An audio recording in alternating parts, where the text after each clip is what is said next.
சொல்லுங்க, இது என்னுடைய வேதாகமம், இதில் எழுதியிருக்கிறதா சத்தியம், இந்த சத்தியம் இதனுடைய வார்த்தை, இந்த வார்த்தை இதனுடைய சித்தம், இந்த சித்தத்தைப்படி நான் செய்ய, நான் நடக்க கர்த்தர் என்னை வாளாக்காமல் தலையாக்குவார், நான் கீழாகாமல் மேலாகுவேன். இதனுடைய வார்த்தையானது என்னை கண்டிக்கவும், என்னை சீர்படுத்தவும், எனக்கு புத்தி சொல்லவும் தேவாவியினால் எனக்கு அருளப்பட்டிருக்கிறது. ஆமென். ஸ்தோத்திரம். நாங்கள் இதை பார்க்க போகிறோம். கர்த்தரோடு பழகி சமாதானமாய் இருக்கிறது. கர்த்தரோடு பழகுறது. ஆமென். கர்த்தரோடு பழகி நாங்கள் எப்படி சமாதானமான ஒரு வாழ்க்கை வாழலாம், எப்படி கர்த்தரோட பழகலாம். அப்ப கர்த்தரோட பழகிட்டு சமாதானமா எங்களோட வாழ்க்கை இருக்க வேணும். அதை குறிச்சதான ஒரு பாடத்தை ஆண்டவர் இன்றைக்கு நம்மளோடு பேச போகிறார். அல்லேலூயா. சில நேரம் நாங்கள் நிறைய மனுஷர்கள், நிறைய உறவுகள், நிறைய நண்பர்கள், இப்படி எல்லாம் நாங்கள் பழகிறோம். ஆனா கொஞ்ச நாள் போகல விருந்தும் மருந்தும் என்னவா, எத்தனை நாளைக்கு 3 நேரம் தான். விருந்து மருந்து 3 நேரத்தில் சுகமாயிரும். மருந்து எடுத்தா 3 நாளைக்கு தான் குணமாயிரும். விருந்து 3 நாளைக்கு பிறகு கண்டினியூ ஆகும்ட்டா என்ன பெரிய கஷ்டமா இருக்கு. ஒவ்வொரு நாளும் விருந்துக்கு வராங்கன்ற மாதிரி போயிடும். அப்ப விருந்தும் மருந்தும் 3 நாள், அதுக்கு மேல போகும்ட்டா சலிச்சு போயிடும். ஆனா இந்த கர்த்தரோட பழகுறதுல ஒரு சலிப்பு நமக்கு வராது, அவருக்கு சலிப்பு தன்மை வராது. ஆமென். கர்த்தரோட நாங்க பழகுவோம், அதாவது ஒரு ஃப்ரெண்ட போல. ஆண்டவரோட பழகி அவரோட நெருக்கமா பழகுற நேரம் நாங்க சமாதானமா வாழலாம். ஆமென். அப்ப சமாதானம் எப்படி உண்டாகுது? கர்த்தரோட நெருங்கி பழகுற நேரம் இந்த சமாதானம் நம்முடைய வாழ்க்கைய மேற்கொள்ள ஆரம்பிக்கிறது. ஆமென். ஓவர்டேக் பண்றது, முந்தி போறது, எங்களை மேற்கொள்றது. ஆமென். அல்லேலூயா. இந்த வங்கியில பணம் இருக்குமாக இருந்தா வங்கிக்காரன் சொல்லணும், இனி போதும், கணக்குல காசு போடாத. எந்த வங்கிக்காரன் சொல்லுவான? யாராவது சொல்லுவாங்களா? இல்லை.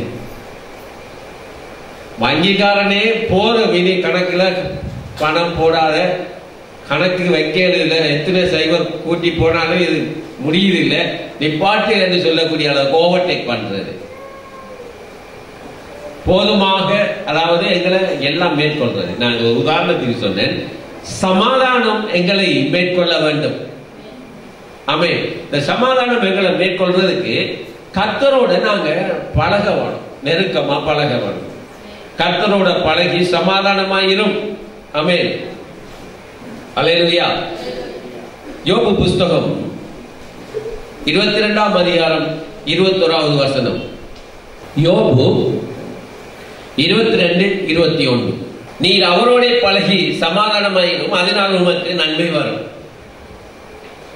அவரோட கர்த்தரோட பழகி சமாதானமாயிரும்.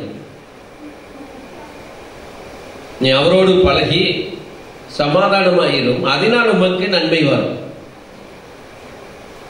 அதனால உமக்கு நன்மை வரும். 653வது பக்கம். கர்த்தரோட பழகி சமாதானமாயிரும், அதனால் உனக்கு நன்மை வரும். அல்லேலூயா. எப்படி நாங்க கர்த்தரோட பழகலாம், அவரோட எப்படி அந்த பழக்கத்தை நாங்க ஏற்படுத்திக் கொள்ளலாம். இப்ப நாங்க மனுஷரோட பழகிற நேரம் மனுஷர்கள் சலிச்சு போவாங்க, ஃப்ரெண்டோட பழகிற நேரம் ஃப்ரெண்ட் சலிச்சிருவாங்க.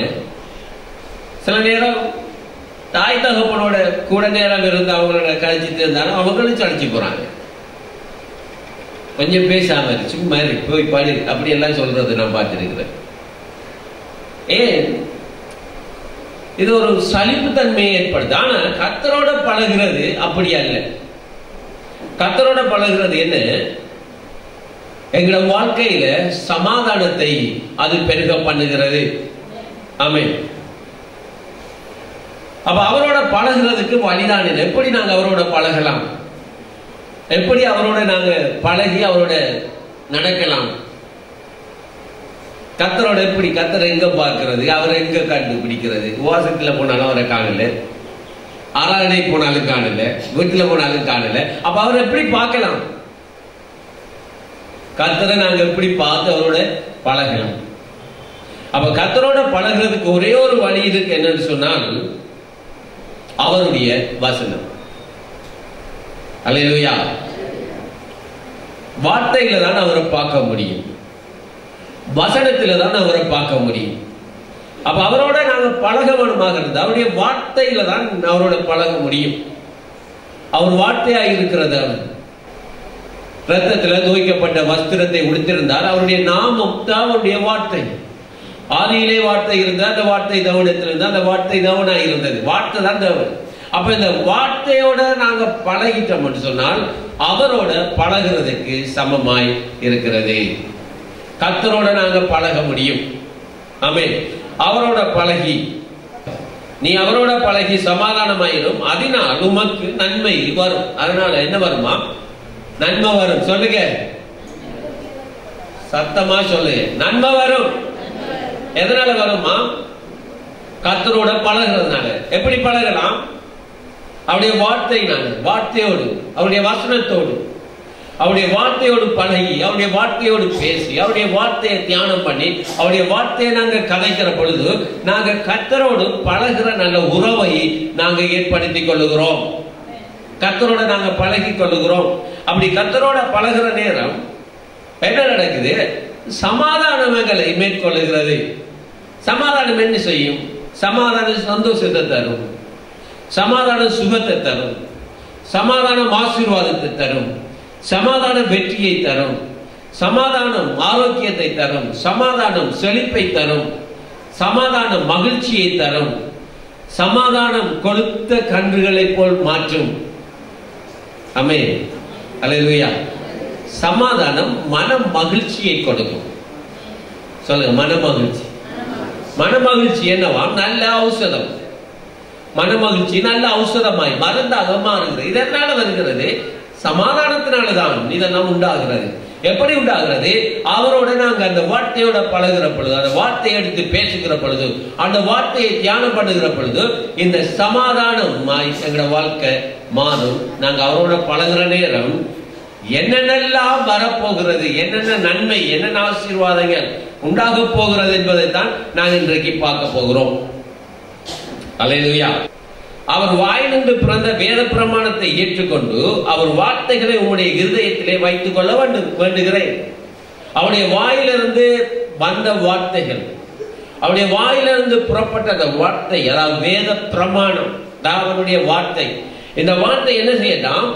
இந்த வார்த்தைகளை உங்களுடைய இருதயத்திலே வைத்து சொல்லுங்க, இருதயத்திலே.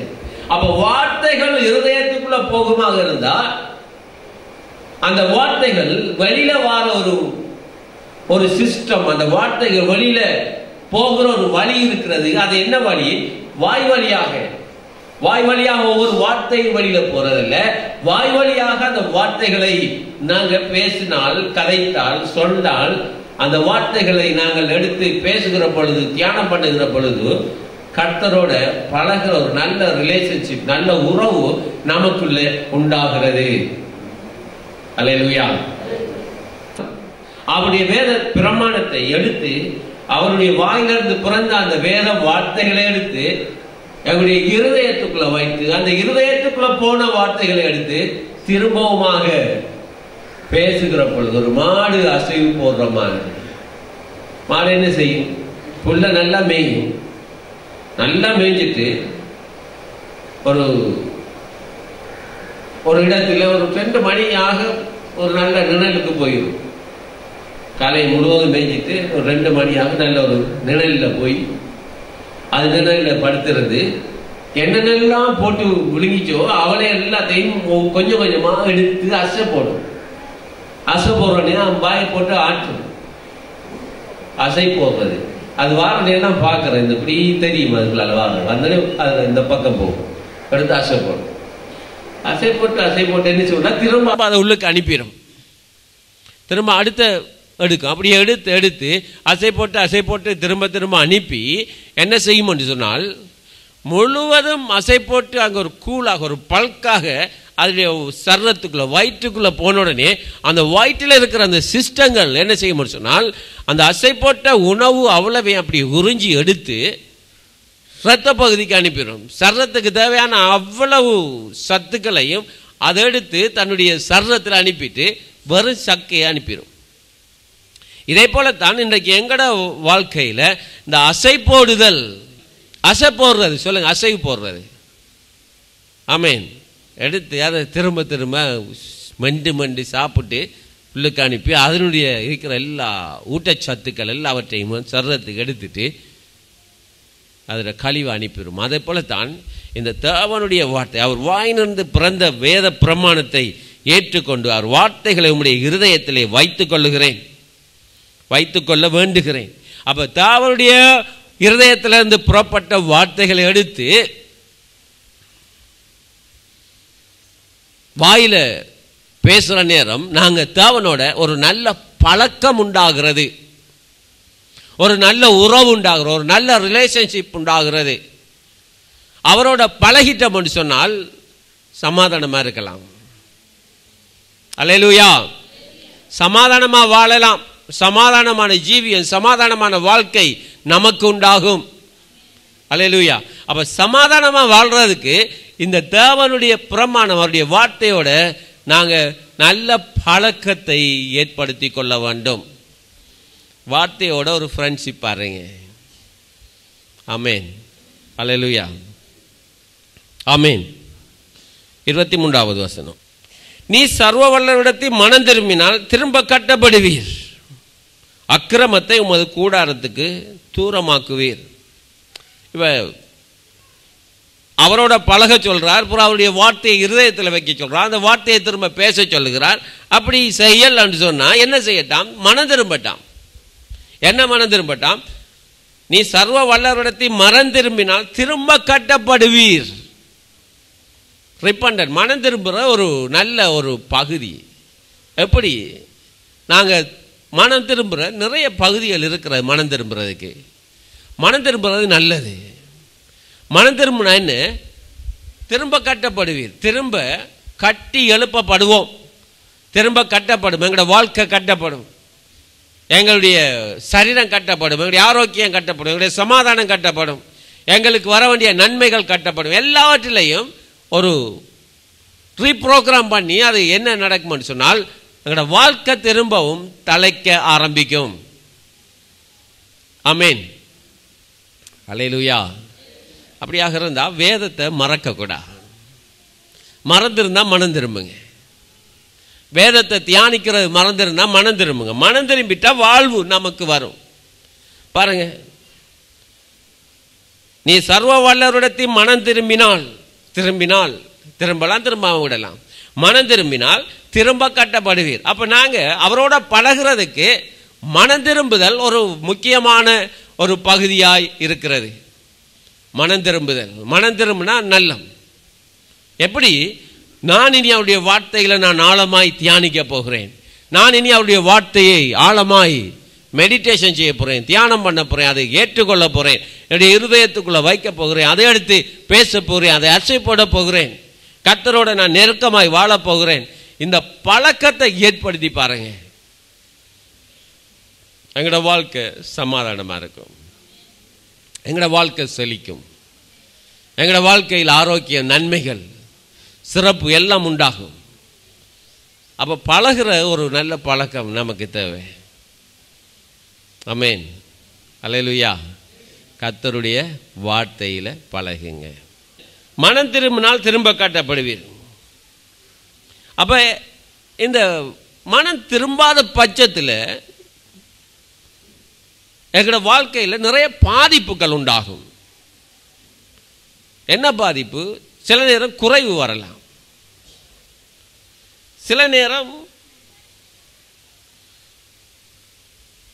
எங்களுடைய வீடுகளுக்கு பாதிப்பு வரலாம், சரீரத்துக்கு பாதிப்பு வரலாம், எங்களுடைய வருமானத்துக்கு பாதிப்பு வரலாம், எங்களுடைய தொழிலுக்கு பாதிப்பு வரலாம்.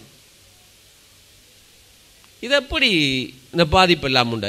ஏன்னு சொன்னால் எங்களோட வாழ்க்கை வர வர விருத்தி அடைகிற வாழ்க்கை இருக்கிறீங்களா? எங்களோட வாழ்க்கை வர வர விருத்தி அடைகிற வாழ்க்கை, செழிப்பாக வாழ்கிற வாழ்க்கை, எங்களோட வாழ்க்கை சிறப்பாக ஆரோக்கியமாக இருக்கிற வாழ்க்கை, சுகமான வாழ்க்கை, நன்மையான வாழ்க்கை, சமாதானமான வாழ்க்கை. அப்போ பாருங்க, இந்த மனம் திரும்புகிற பட்சத்தில் எங்களுக்கு எல்லாம் நன்மையாக மாறும். அல்லேலூயா. பாருங்க, நீ கர்த்தரோட பழகி சமாதானமாய் இரும், அதனால் உனக்கு நன்மை வரும்.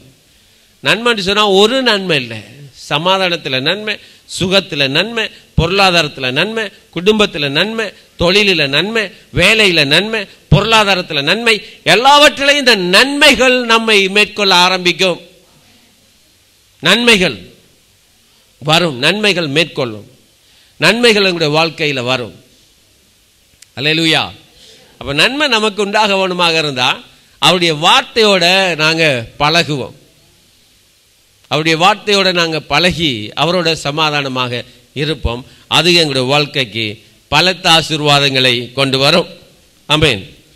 பிறகு பாருங்க 24வது வசனம். அப்பொழுது, எப்பொழுது வாசிங்க, வேதத்தை திறங்க. 24வது வசனம்,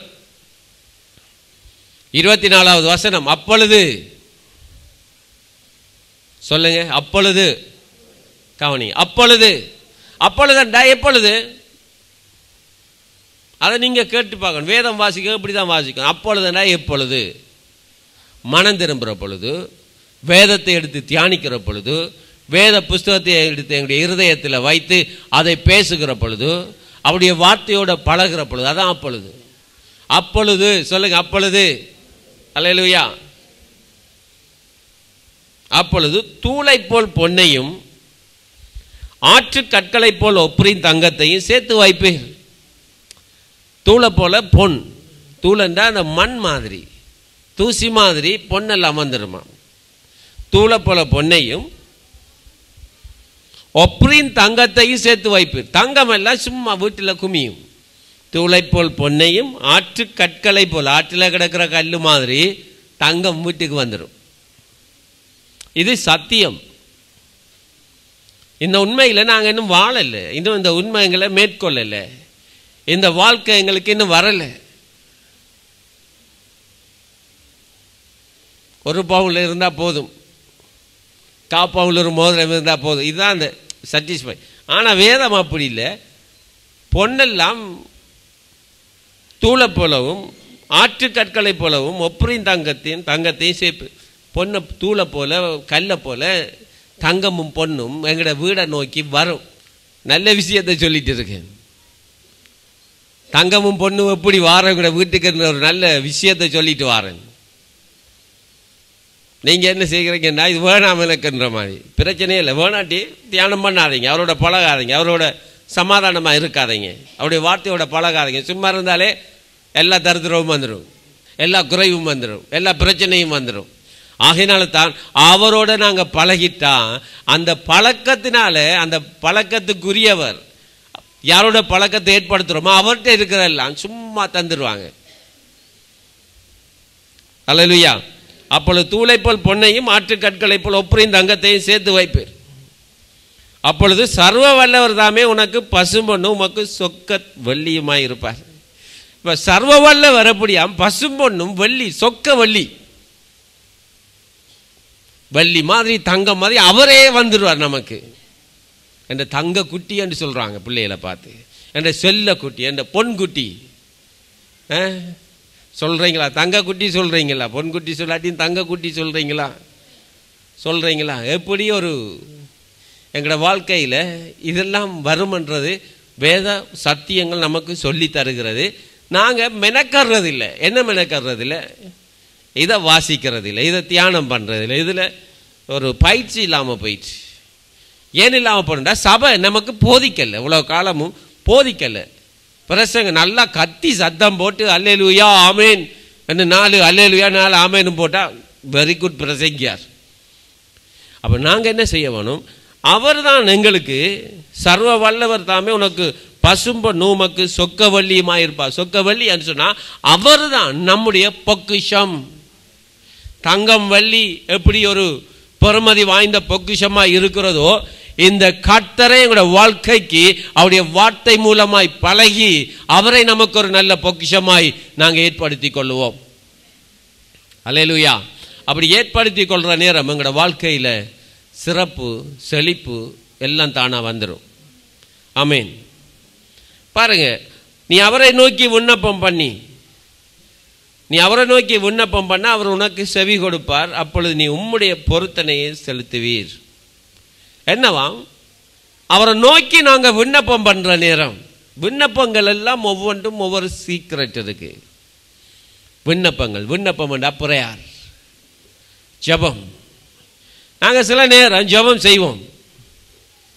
சில நேரம் தாய்மார் சொல்லுவாங்க, என் பிள்ளைக்கு நல்ல ஒரு வாழ்க்கை கிடைச்சிட்டேன்டா, ஏற்படுத்தி தந்துட்டா, நான் இதை உமக்கு செய்வேன் ஆண்டவரே. அதான் சொல்கிறேன், பொருத்தனையே நிறைவேற்று. எனக்கு ஒரு வேலை கிடைச்சிட்டேன்னு சொன்னால் என் முதல் மாத சம்பளத்தை நான் உனக்கு தருவேன்.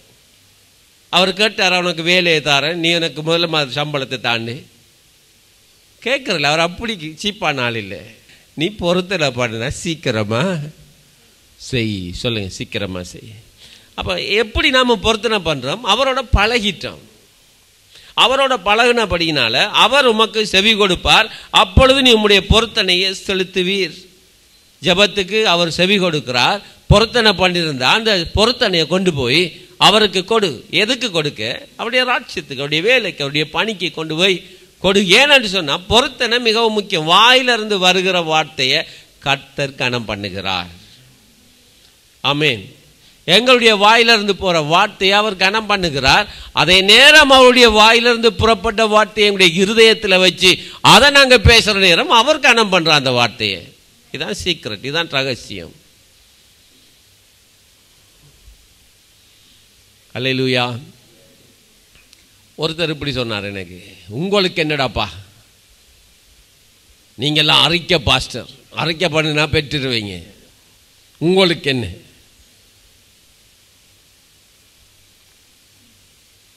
அறிக்கை பாஸ்டருக்கு இல்லை. அறிக்கை அவருடைய ஜனங்களுக்கு பழகிறதுக்கு கொடுத்த வார்த்தை, ஒரு வழி. அல்லேலூயா. ஆமேன். இன்றைக்கி இந்த விமானத்தில் எல்லாம் பிரயாணம் பண்ணுறாங்க. விமானத்தை ஓட்டுறதுக்கு ஒருத்தர் இருக்கிறார். விமானத்தை ஒருத்தர் ஓடி போகிறதுனால விமானத்தை கொண்டு போய் சேஃப்டியாக கொண்டு வரலாம்ல. அதுக்கு ஒரு கட்டுப்பாட்டு, ஒரு கண்ட்ரோல் பண்ணுற ஒரு இடம் இருக்கிறது பூமியில். அவங்க தான் அந்த விமானத்தை கண்ட்ரோல் பண்ணுற, இன்ஸ்ட்ரக்ஷன் கொடுக்குற, வழிகளை சொல்கிறது, கட்டுப்பாட்டு அறைக்கு அவங்களோட காரியங்களை தெரிவிப்பாங்க, அவங்க அதை தெரிவிப்பாங்க, அவங்க ஆலோசனை சொல்லுவாங்க. தொடர்பு. கட்டுப்பாடு இல்லாமல், இன்ஸ்ட்ரக்ஷன் இல்லாமல், தளம் இல்லாமல் விமானம் ஓட்ட இல்லாது, வாகனத்தில் பறக்க இல்லாது. எல்லாத்துக்கும் ஒரு ஒழுங்கு இருக்கு. அப்போ பாருங்க, இந்த ஒழுங்கை நாங்கள் கடைப்பிடிக்கணும். இந்த ஒழுங்கை கடைப்பிடிச்சிட்டோம்னா எங்களோட வாழ்க்கை சிறப்பாக இருக்கும். பாருங்க, நீ அவரை நோக்கி விண்ணப்பம் பண்ண அவர் உமக்கு செவி கொடுப்பார். அப்பொழுது நீர் உம்முடைய பொருத்தனையை செலுத்துவீர். பொருத்தனையை செலுத்துங்க, சீக்கிரமாக செலுத்துங்க. பொருத்தனை செய்கிறது ஒரு பிளஸ்ஸிங். ஆமேன். அல்லேலூயா. அப்போ இதை என்ன ஆண்டவர் வேலையை தந்து அதில் முதல்ல தாண்டி சொல்லி கேட்கறதில்ல, பண்ணின பொருத்தனையை செலுத்துங்க என்று சொல்கிறார். ஆமேன். அப்பொழுது அவர் உமக்கு செவி கொடுப்பார். அப்பொழுது நீர் உம்முடைய பொருத்தனையை செலுத்துவீர். நீ ஒரு காரியத்தை நிர்ணயம் பண்ணினால் அது உமக்கு நிலைவரப்படும். உம்முடைய பாதைகளில் வெளிச்சம் பிரகாசிக்கும். ஆமேன். இப்போ நாங்கள் ஒரு வேலை ஸ்தலத்தை ஸ்தாபிக்கிறோம், அல்லது ஒரு வேலையை செய்ய போகிறோம், அல்லது ஒரு காரியத்தை செய்ய போகிறோம், அல்லது ஒரு வயலை செய்ய போகிறோம், அல்லது ஒரு படிப்பை செய்ய போகிறோம். ஏதோ நிர்ணயம், திட்டம் பண்ணினா, பிளான் பண்ணினா அதில் கர்த்தருடைய வெளிச்சம் பிரகாசிக்குமாம். என்ன பேசாமல் இருக்கிறீங்க? யாருடைய வெளிச்சம்? கர்த்தருடைய வெளிச்சம் இருக்க வேண்டாங்க. எந்த தீங்கும் வரையிலாது. அதில் எந்த இருளின் அதிகாரம் வர முடியாது, அதில் எந்த சாத்தானும் வர முடியாது. ஏன்னு சொன்னால் அவருடைய வெளிச்சம் அக்கினியாய் தீமைகளை அழிக்கிற ஒரு பிரகாசமாய் அது இருக்கிறது. ஆகையினால தான் அவரோட பழகி அவரோட சமாதானமாக இருங்க. நீ ஒரு காரியத்தை நிர்ணயம் பண்ண அது உமக்கு நிலை வரப்படும் என்றால் சரி வரும். சொல்லுங்க சரி வரும். சொல்லுங்க சரி வரும். நாங்கள் எதை செய்தாலும் அது சரி வரும், சரி வரும். ஏன்னு சொன்னால் நாங்கள் எல்லாம் சிஸ்டமாக செய்துட்டோம். எப்படி செய்துட்டோம்? அவருடைய வாயிலிருந்து பிறந்த வசனத்தை இருதயத்தில் ஏற்றிட்டோம். இப்போ அவருடைய வார்த்தையோடு நமக்கு ஒரு நல்ல பழக்கம் இருக்குது, ஒரு ஃப்ரெண்ட்ஷிப் இருக்கிறது. அப்போ நாங்கள் என்ன செய்கிறோம்னு சொன்னால் அதை செய்யாத பட்சத்தில் நாங்கள் மனம் திரும்பிட்டோம். மனம் திரும்பி திரும்பவும் அவருடைய வார்த்தையோடு நாங்கள் ஒரு பழக்கத்தை ஏற்படுத்துகிறோம்.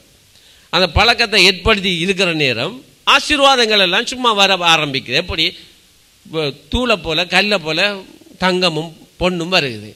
அப்போ அந்த தங்கமும் பொண்ணும் வர நேரம் அவரை பிறகு சொக்க வழியாக நமக்கு வந்துடுவார். அவர் அப்படியே கட்டி பிடிச்சிடலாம். ஆமேன். அதுக்கு பிறகு என்ன சொல்றார்? அப்பொழுது சர்வ வல்லமை மகிழ்ச்சியாக இருந்து தேவனுக்கு நேராக உடைய முகத்தை ஏறெடுப்பீர். அப்போ அந்த சந்தோஷத்தை நிமித்தம் மாமியை விட்ட மாமாட விட்ட பார்க்காம அவரை பார்க்கணும். சந்தோஷம் கூட நான் என்ன செய்யணும்? அவரை தான் பார்க்கணும். ஏன்னா அவர் தான் அவ்வளவே தந்தவர். அவரை பார்த்து அவருக்கு நேராக எங்களுடைய கண்களை நாங்கள் ஏறெடுக்கிற நேரம் முகத்தை ஏறெடுப்பீர். நீ அவரை நோக்கி அதுக்கு பிறகு விண்ணப்பம் பண்ணிப்பார்.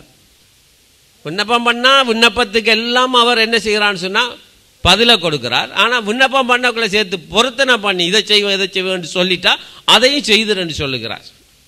அப்போ ஒரு காரியத்தை நிர்ணயம் பண்ணினா அது உனக்கு நிலைவரப்படும். உம்முடைய பாதைகளில் வெளிச்சம் பிரகாசிக்கும். அல்லேலூயா. பாருங்க, இதெல்லாம் சத்தியங்கள், சின்ன சின்ன திறவுகோள்கள். இதெல்லாம் சின்ன சின்ன கீஸ், எங்களோட வாழ்க்கைக்கு நன்மைகளை கொண்டு வருகிற திறவுகோள்கள்.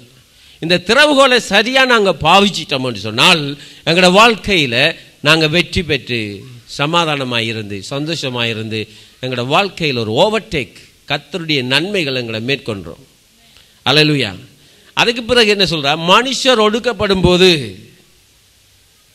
திடப்பட கடவர்கள் என்று நீ சொல்ல தாழ்ந்தோர் ரட்சிக்கப்படுவார். அதாவது கஷ்டப்பட்ட மனுஷர்களுக்கு எங்களோட வாயிலிருந்து போற வார்த்தையே அவர்களை தூக்கிடுமா. என்ன சொல்லுது? மனுஷர் ஒடுக்கப்படும் போது, பிரச்சனைப்படும் போது, அவர்கள் கஷ்டத்தில் இருக்கும் போது நீங்க ஒரு வார்த்தை, என்ன வார்த்தை? நல்ல ஆசீர்வாதத்தின் வார்த்தைகளை சொல்லுகிற நேரம் அந்த வார்த்தை என்ன செய்யுமா? அவங்களை தாழ்ந்தோர ரட்சிப்புக்குள்ள கொண்டு வந்துடும். அதாவது என்ன சொல்றார்? நீங்க ஒரு பவர்ஃபுல், ஒரு நாவு உடைய ஒரு மனுஷியா மாறிடுவீங்க. ஒரு வெற்றியுள்ள ஒரு வாழ்க்கை வாழுகிற ஒரு பவர்ஃபுல்லான ஒரு ஆளா மாறிடுவீங்க. ஆமீன். அல்லேலூயா. குற்றமற்றவனையும் குற்றம் அறிந்தவனையும் கூட தப்புவிப்பார், குற்றம் மற்றிராதவனையும் கூட தப்புவிப்பார். உம்முடைய கைகளின் சுத்தத்தின் நிமித்தம் அவன் தப்புவித்து போவான் என்றார். பாருங்க, எவ்வளவு பாதுகாப்பு! எங்களுக்கு மட்டுமில்லை, எங்களை சூழ இருக்கிறவர்களுக்கும் பாதுகாப்பை கர்த்தர் கொடுக்கிறார். நாங்கள் எங்களோட வாயை திறந்து சொல்ல சொல்ல சொல்ல, எங்களோட வாயை திறந்து பேச பேச பேச பெரிய ஒரு ஃபோர்ஸ், ஒரு வல்லமை நமக்குள்ள இருந்து வெளியில போகிறது. அந்த வல்லமை வெளியில போகுமாக இருந்தா தாழ்ந்தவன், பிரச்சனையில் இருக்கிறவன் எல்லாம் நாங்கள் சொல்ற வார்த்தையினால ஆசீர்வாதம் பெற்றுருவாங்க. அல்லேலூயா. ஆமேன். சொல்லுங்க ஆமேன். அல்லேலூயா. அப்ப பாருங்க, யோபு 36ஆம் அதிகாரம்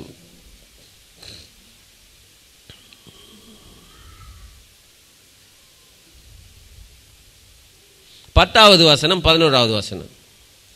அக்கிரமத்தை விட்டு திரும்பும்படி அவர்கள் செவியை திறந்து கடிந்து கொள்ளுகிறார். எங்களோட வாழ்க்கையில் இருக்கிற கரடு முரடான பாதைகள், எங்களோட வாழ்க்கையில் இருக்கிற அறியாமை, எங்களோட வாழ்க்கையில் இருக்கிற கடினங்கள் எல்லாவற்றையும் விட்டு என்ன செய்யணுமா? மனம் திரும்பணும். சொல்லுங்க, மனம் திரும்ப வேணும். அல்லேலூயா. மனம் திரும்புகிற பட்சத்தில் அவர்கள் அடங்கி அவரை சேவித்தால், சொல்லுங்க, அடங்கி சேவித்தால். யாருக்கு? கர்த்தருடைய வார்த்தைக்கு அடங்கி அவரை சேவிச்சிட்டோம் என்று சொன்னால், அவரை தெய்வமாக அவருடைய வார்த்தையை நாங்கள் ஏற்றுக்கொண்டுட்டோம் என்று சொன்னால், அடங்கி அவரை சேவித்தால் தங்கள் நாட்களை நன்மையாகவும், நாள் இன்றைக்கு நமக்கு நல்ல நாள், ஆமென், நாள் நன்மையான நாளும் வருஷங்கள் செல்வ வாழ்வாக போக்குவார்கள். சொல்லுங்க, செல்வ வாழ்வு. சொல்லுங்க, செல்வ வாழ்வு. இந்த தேவனுடைய ஆசீர்வாதத்தை குறை கதைக்கிறவர்களே, தேவன் கொடுக்கிற நன்மைகளை, ஒரு செழிப்பை பார்த்து ஏளனம் பண்ணுகிறவர்களே, கர்த்தருடைய வார்த்தையை கேளுங்க. என்ன கேளுங்க? அவர்கள் அடங்கி அவரை சேவித்தால் தங்கள் நாட்களை நன்மையாகவும், கர்த்தருக்கு அடங்கி இருந்தால் நன்மையாகவும், தங்கள் வருஷங்களை செல்வ வாழ்வும், செல்வ வாழ்வாகவும் போக்குவார்கள். செல்வ வாழ்வு, சத்தமா சொல்லி பாருங்க, செல்வ வாழ்வு. சொல்லுங்க பாப்போம், செல்வ வாழ்வு. தரித்திர வாழ்வு, கஷ்ட வாழ்வு, இதைத்தான் இன்றைக்கு அதிகமான பேர் விரும்புகிறாங்க. கஷ்டமான வாழ்வு இல்லை, செல்வ வாழ்வு. செல்வ வாழ்வாக வருஷங்களை போக்குவாங்களாம். நாள் நன்மையும் வருஷமெல்லாம் செல்வ வாழ்வு, செல்வ செழிப்பான வாழ்வு, நல்ல வாழ்வு, சமாதான வாழ்வு. ஆமென், அல்லேலூயா. நான் இந்த கல்யாணம் முடிக்க போகிற மாப்பிள்ளைக்கு கோட் வாங்குறதுக்கு போனோம் ஒரு கடைக்கு. கோட் ஷூட் வாங்குறதுக்கு. வாங்க பாஸ்டர், எனக்கு கொஞ்சம் ஹெல்ப் தேவையாக இருக்குது. அங்கே போய் பார்த்தா அவன் கதைக்கிற கதைகள், எங்களை பார்த்த உடனே அவனுக்கு தமிழே வருகிறது இல்லை, நல்லா கதைக்கிறான். கதைச்சிட்டு ஒவ்வொரு செட்டாக தூக்கி போடுறான். எல்லாம் மதண்டு இருக்கு, பலண்டு மதண்டு இருக்கு. கேட்ட இதில் விலைன்னு சொல்லி 25,500 ரூபா. 4 பேருக்கு வாங்குறேன்டா, 1,00,000 ரூபா வேணும். செல்வ வாழ்வு இருந்தால் மட்டும்தான் அது முடியும். அல்லேலூயா. செல்வ வாழ்வு. எனக்கு தெரியும் அவன் சொல்ற விலை 25,500 ரூபான்னு. அவனோட உண்மையான விலையை நான் உடனே கல்குலேட் பண்ணி கண்டுபிடிச்சிட்டேன்.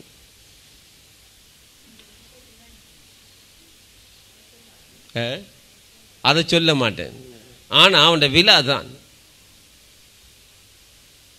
வாங்கிட்டோம். எப்படி வாங்கினா? செல்வ வாழ்வு இருந்தபடியாத்தான் வாங்கினது. அல்லேலூயா. கரங்களை தட்டி ஆண்டவருக்கு நன்றி சொல்லுங்க. செல்வ வாழ்வு இது இல்லைண்டா, இந்த செல்வ வாழ்வு வேணாமண்டா, 25,500 ரூபாய்க்கு இந்த கோட் ஷூட் வாங்க முடியலண்டா, ஒரு வேஷ்டியும் ஒரு சால்வையும் வாங்குறது மேலானது. ஏன் முடியாது? போதாது. தரத்திரத்தில் இருந்தால் முடியாது, ஆனால் செல்வ வாழ்வு இருந்தால் முடியும். அதனால தான் வாங்கணும். ஆமென், அல்லேலூயா, அல்லேலூயா. அதே நேரம் எனக்கு ஒரு கோட் ஷூட் வாங்கியாச்சு. செல்வ வாழ்வு வாங்கி கொடுத்தாங்க, நான் போட போகிறேன். என்ற கல்யாணத்துக்கு பாஸ்டர் ஒரு ஷூட் ஒன்று எடுத்துக்கொள்ளுங்க. Okay, no problem. நீங்கள் வாங்கி கொடுங்க, நல்ல உடம்பு இருக்கு, நான் போட்டு காட்டுறேன். செல்வ வாழ்வு ஒரு சிறப்பான வாழ்வு. செல்வ வாழ்வு ஒரு ஆசீர்வாதமான வாழ்வு. செல்வ வாழ்வு இருக்குமாக இருந்தால் எங்களோட வாழ்க்கை சிறப்பாக இருக்கும். இந்த வாழ்வு எப்படி வரும்ன்றதை தான் நான் இப்போ உங்களுக்கு போதிச்சு கொண்டிருக்கேன். அவருடைய வார்த்தையோட பழகி அவரோட சமாதானமாக இருங்க, மனம் திரும்புங்க. அவருடைய பிரமாணங்களை இருதயத்தில் எடுத்து வைங்க. அந்த பிரமாணங்களை இருதயத்தில் வைக்கிற பொழுது, அந்த பிரமாணங்களை இருதயத்தில் வைக்கிற மாத்திரம் அந்த பிரமாணங்களை எடுத்து நாவுனால பேசுங்க. நாவுனால பேசுகிற பொழுது எங்களோட வாழ்க்கை இல்லை பொன்னெல்லாம் மணலை போலவும் ஒப்பரின் தங்கம் எல்லாம் ஆற்று கற்களை போலவும் மாறிடும். இந்த இது சும்மா வரும், நாங்கள் புரைக்கி எடுக்க வரும். அது மாத்திரமல்ல, அதுக்கு பிறகு அவர் தான் வெளிச்சம் முறிக்க போகிறார். என்ன, நாங்கள் ஜெபம் பண்ணின ஜெபங்கள், பண்ணின பொருத்தனைகள் கல்லில் தூளில் இருந்து எடுத்து கொடுக்க வேண்டியதான். அவருக்கு கொடுக்கிற நேரம் எங்களுடைய ஜெபத்துக்கு சீக்கிரமாக பதில் வந்து என்ன செய்யும், அவரே வெளிச்சமாக எங்களை சுற்றி எப்பொழுதும் இருப்பார். இது நல்ல உண்மைகள் பாருங்கள், இது நல்ல சத்தியங்கள். இந்த சத்தியங்களை நாங்கள் அறிஞ்சிட்டோம் என்று சொன்னால், இந்த சத்தியம் எங்களோட வாழ்க்கையில் இருக்கும் என்று சொன்னால் நாங்கள் சிறப்பாக வாழலாம். பூமியில் இருக்கிற தண்ணி அணுவாக போகுதான், அணுவாக அப்படியே போய் பூமியில் இருக்கிற தண்ணி எல்லாம் அணுவாக போகுது. அணு என்று சொன்னால் கண்ணுக்கு தெரியாத விதத்தில் தண்ணி எல்லாம் மேலே போய் பிறகு அதை மழையாக்கி பூமிக்கு கொண்டு வராராம், திரும்ப மழையாக வருகிறது. இது போல தான் இந்த வார்த்தைகளை அறிக்கை பண்ணுகிற பொழுது, அவருடைய பிரமாணங்களை எங்களுடைய நாவில் வைத்து இருதயத்தில் வைத்து நாவுனால பேசுகிற பொழுது, இந்த ஆவி தண்ணி எப்படி ஆவியாகி மேலுக்கு அணுவாகி போய் பூமிக்கு திரும்ப மழை, இந்த யோபு தான் சொல்றார், மழையை பெய்கிறது போல எங்கட வாழ்க்கையில் இந்த வார்த்தையினுடைய அணுக்கள் எல்லாம் மேலே போய் இந்த வார்த்தையினுடைய நன்மைகள் பூமியில் நமக்கு ஆசீர்வாதத்தின் மழையாய் நம்முடைய வாழ்க்கையில் வந்து நம்மை மேற்கொள்ளும். அல்லேலூயா, ஆமென், அல்லேலூயா. யோசிக்காதீங்க, கணக்கு யோசிக்காதீங்க, சிட் அண்ட் ரீட், அறிக்கை பண்ணுங்க. அது எப்படி ஆகும், அப்படியே வரும், அது சும்மா வரும். அல்லேலூயா. பிறகு இந்த யோபுக்கு அவருடைய வாழ்க்கையில் நிறைய இழந்துட்டார். ஒரே நாளையில் அவருடைய ஆடு மாடுகள், அவருடைய ஒட்டகங்கள், வேலைக்காரர்கள், வேலைக்காரிகள், பிள்ளைகள் எல்லாம் செத்துட்டாங்க. எல்லாம் செத்து ஒன்றுமே இல்லை. யோபுவும் அவருடைய மனைவி தான் மிச்சம். அந்த மனைவி சொல்றா யோபுவை பார்த்து, யோபுக்கு உடம்பெல்லாம் காயம், சிரங்கு வந்துட்டு. மனைவி சொல்றாள், என்ன நீ இன்னும் அவரை என்னத்துக்கு பார்த்துட்டு இருக்கிற, எவரை, வார்த்தையை, அவரையும் பார்த்துட்டு இருக்கிறா. அவரை பார்த்து 2 கதை சொல்லு, தூசிச்சு போடு. தூசிச்சேன்னா நீ எல்லாம் ஒரு கடவுளா, உன்னை நான் சேமிச்சேன், அப்படி சொல்றாள். யாரு, யோபுட மனைவி. யோபு ஒரு ஓட்டு துண்டு, ஓடண்டா தெரியுமா உங்களுக்கு என்னண்டு? இப்போ உங்களுக்கு அந்த ரைஸ் குக்கர் அவன் அது இதெல்லாம் பாவிக்கிறதுனால இந்த ஓடண்டா என்னன்னு தெரியும். மண் சட்டி பானைகள் உடைஞ்சு அதில் வர துண்டை தான் சொல்கிறது ஓடண்டு. அந்த ஓட்டை எடுத்து சொறிகிறார், இப்படி அங்கேயும் இங்கேயும் சொரிஞ்சே இருக்கார். அவர் கேவலமாக போயிட்டார். ஆனால் அவர் சன்மாக்கன், உத்தமன், தேவனுக்கு பயந்தவன், பொல்லாப்புக்கு விலகுறவர் என்று சொல்லி 1வது வசனம் சொல்லுகிறது, 1ஆம் அதிகாரம். ஆனால் அவர் நிதானமாய் பேசினபடினால அவருடைய வாழ்க்கையில் கர்த்தர் திரும்பவும் அவரை நிலவரப்படுத்துகிறார். நிலவரப்படுத்தி அவரை என்ன செய்கிறாண்டா, திரும்ப கட்டுறார். ரெட்டத்தனையா 2 மடங்கு ஆசீர்வாதங்கள்லாம் கொடுக்கிறார். ரெட்டத்தனையாக கொண்டு வர்றது மாத்திரமல்ல, அவர் சொல்ல, தேவரீ சகலத்தையும் செய்ய வல்லவர், நீ செய்ய நினைத்தது ஒருபோதும் தடைப்படாது என்று அறிந்திருக்கிறேன் அவர் சொல்றார். 42:2 இதான் எங்களுடைய சபை, 1வது கட்டின சபை எரிய போகுது. அடுத்த நாள் அந்த இரவு எரிக்க போகிறாங்க. அதுக்கு முதல் நாள் ஆண்டவர் பேசுகிறார் அந்த வசனம், தவறி சகலத்தையும் செய்ய வல்லவர், செய்ய நினைத்தது ஒரு நாளும் தடைப்படாது. அதனால தான் நிற்கிறோம். அவர் செய்ய நினைத்த ஒன்றும் தடைப்படாது. அல்லேலூயா. அப்போ ஆகையினால இந்த அறிவில்லாமல் யோபுடைய ஃப்ரெண்ட்ஸ் எல்லாம் தேவையில்லாத கதையெல்லாம் யோபுக்கு கதைக்கிறாங்க. அப்போ யோபுட்ட சொல்கிறா, இவனெல்லாம் யாரு யோபு, உனக்கு கதைக்கிறது இவனெல்லாம் யாரு, அறிவில்லாமல் கதைக்கிறான்னு. அவர் சொல்கிறா, அவன் தப்பணும் ஜீவிக்கணும்னு சொன்னால் அவனுக்காக விண்ணப்பம் பண்ணு. 7 காளைகள் 7 ஆடை கொண்டு வந்து பலியிட்டு உன்னுடைய நண்பர்களுக்காக விண்ணப்பம் பண்ணு சொன்ன உடனே நண்பர்களுக்கெல்லாம் விண்ணப்பம் பண்ணி பலியிட்டு விண்ணப்பம் பண்ணுற நேரம் யோபுடைய சிறையிருப்பை கர்த்தர் நீக்கி போட்டார். யோபுக்கு இருந்த சிறையிருப்பு, அவருக்கு இருந்த கட்டுக்கள், அவருக்கு இருந்த கஷ்டங்கள், அவருக்கு இருந்த பிரச்சனைகள் எல்லாம் அப்படியே நீக்கிட்டார். ஜெபம் மற்ற மனுஷர்களுக்காக, பாதிக்கப்பட்டிருக்கிறவர்களுக்காக ஜெபிக்கிற பொழுது உங்களுடைய சிறையிருப்பெல்லாம் மாறுகிறது. அல்லேலூயா. அப்போ யோபு தன் சிநேகிதருக்காக வேண்டிய செய்தபோது கர்த்தர் அவனை சிறையிருப்பை மாற்றினார். யோபுக்கு முன்னிருந்த எல்லாவற்றை பார்க்கலும் இரட்டத்தனையாய் கர்த்தர் அவனுக்கு தந்தருளினார். என்னென்னெல்லாம் இழந்து போனானோ அத்தனை எல்லாம் 2 மடங்கு கொடுக்கிறார். அல்லேலூயா. இதை மட்டும் உங்களுக்கு சொல்றது நல்லதுன்னு நினைக்கிறேன். அப்பொழுது அவனுடைய எல்லா சகோதரரும் சகோதரிகளும் அவனுக்கு அறிமுகமான அனைவரும் அவன் வீட்டுக்கு வராங்க. சொந்தங்கள் பந்தங்கள் சகோதரர்கள் எல்லாரும் வராங்க. யோபுடைய சிறையிருப்பை மாற்றிட்டார். யோபு சுகமாயிட்டான். யோபு அழகான புருஷனாக வந்துட்டான். யோபு இப்போ கர்த்தர் அவனை சந்திச்சிட்டாருன்னு சொல்லி எல்லாரும் தங்கக்காசி வெள்ளிக்காசிகள் வஸ்திரங்கள் எல்லாம் வந்து கொடுக்குறாங்க. ஆமென். அல்லேலூயா. கர்த்தர் யோபின் முன்னிலையை பார்க்கலாம் அவன் பின்னிலைமையை ஆசீர்வதித்தார். சொல்லுங்க, ஆசீர்வதித்தார்.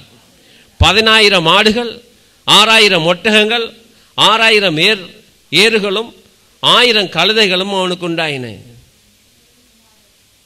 அதுக்கு பிறகு 7 குமாரர்களும் குமாரத்திகளும் பிறந்தார்கள். தேசத்தில் எங்கும் யோபின் குமாரத்திகளை போல அழகான பிள்ளைகள் இல்லையா.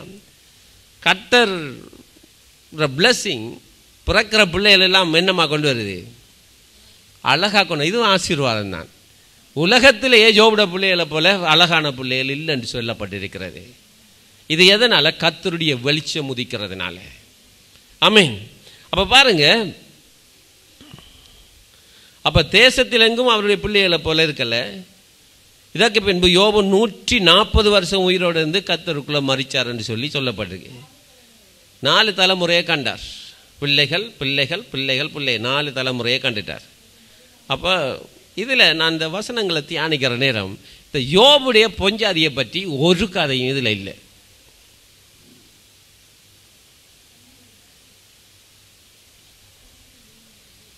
ஏன்னு சொன்னால் அவரோட ஆலோசனை என்ன? இந்த கர்த்தர் நமக்கு வேண்டாம், தூசிச்சு போடு.